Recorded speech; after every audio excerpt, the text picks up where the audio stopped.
Hello, welcome to English with Caitlin, an English listening podcast. Today's episode's title, The Perfect Day Off. I've already talked about my normal daily routine, my usual working day schedule, in a previous episode, Daily Schedule. But today, let's talk about something more fun, an ideal day off schedule. Ideal means perfect or the best possible. So, what would your perfect day off be like? Would you sleep all day? Would you go on a trip? What would you do? Imagine this. One day, your work or your school calls you and says, take the day off. You don't have to work or study. You don't have to take care of children or do any housework. You have one whole day just for yourself, one day to relax and rest. You have the time to do anything that you want. So, what would you do? Let me tell you about my ideal day off. First of all, if I have no work, no school, and no responsibilities, I want to sleep in. I won't set an alarm the night before. I just want to sleep naturally and wake up when my body wants to wake up. When I wake up, I'll take my time getting ready. There's no rush, no need to hurry. I can slowly make a cup of coffee and enjoy a nice breakfast.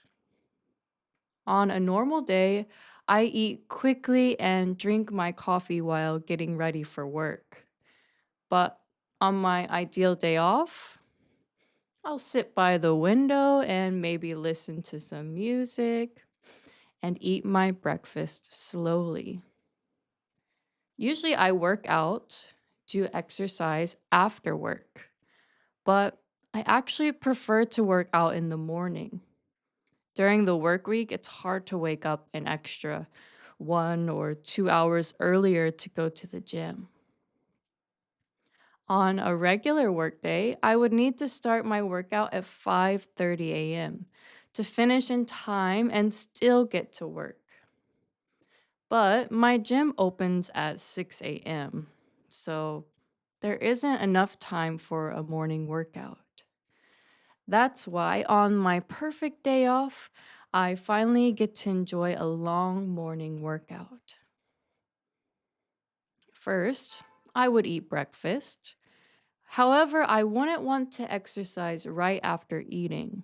It's usually better to wait at least 30 minutes to let your food digest. During that time, I would probably do some reading or studying. Yes, even on my perfect day off, I would still want to study or read. After an hour or two of quiet reading, I would be ready to work out. These days, my favorite routine is to go to the gym first. I like to do a quick 45-minute workout focused on building muscle. At the gym, I usually lift weights for my arms, legs, and core. After that, I like to do some stretching. Then comes my favorite part, running outside. If it's my perfect day off, the weather should be perfect too, right? Running outdoors always helps me feel refreshed. After a nice run, it's the best time for an iced coffee. I love drinking one while walking back home. It feels like my reward for finishing a good workout.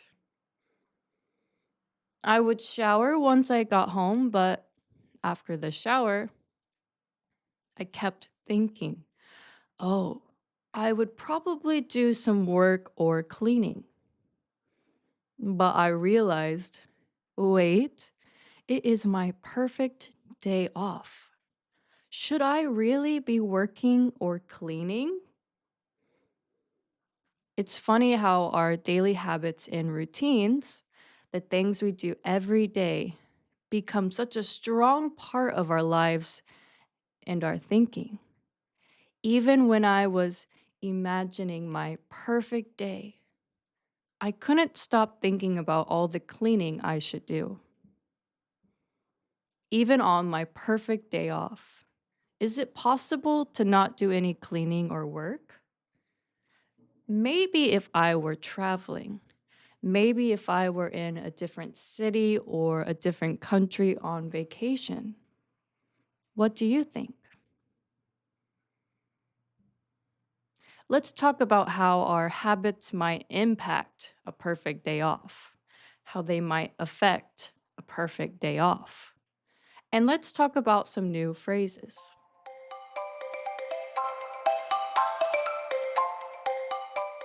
Let's talk about some more my thoughts about a perfect day off and our habits. Also, as I was thinking of my perfect schedule, I started to think, what do most people do on their days off? If you have children, real days off are hard to come by. Hard to come by means difficult to find or rare.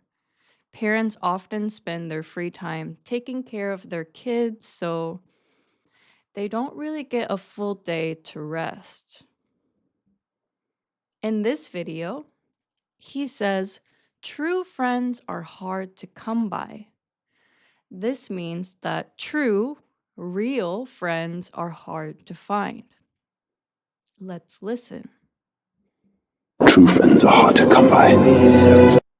True friends are hard to come by. In this video, she says great stories are hard to come by. This means that great stories, good stories, are hard to find, difficult to find. Let's listen. Great stories are hard to come by. Great stories are hard to come by. When I was in university, maybe you remember that I had a super busy schedule. Back then, I didn't really have any days off. I was always studying or working. So I tried to do small things every day, especially cleaning. It felt like I was always trying to catch up on cleaning. Catch up on cleaning or work means that you are behind and still need to finish it. You have a lot still to finish.